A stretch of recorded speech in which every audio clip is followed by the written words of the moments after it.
Eng arzon vodiy kanalida zo'r narxda Renault Evizi degan elektromobil mashina 450 km atrofida zapas ko'rsatgan sedan kuzovda anchagina katta gabariti yaxshi avtomobil. Balonlarning holati yaxshi turibdi. Xo'p, bu ikkinchi pozitsiyasi. Salonlarni ko'rsataman. Ruchkalar mana shunaqa bo'ladi. Salonlarni ko'rishingiz mumkin. Salonlari 45 ming kilometr atrofida masofani bosib o'tgan, skubruslari, monitorlari bor, salonlari yaxshi turibdi. 455 km atrofida zapas. Hozirgi kunda ham 300 bilan 350 ta atrofida yuryapti, deyapti.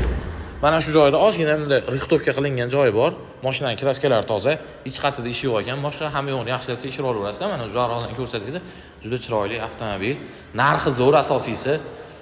Xo'p, bunaqa elektromobilni bu narxda topish juda ham qiyin. $11 ming bemalol telefon qilib baraka qilsang bo'ladi. Bu oxirgi narxi. Telefon qilib baraka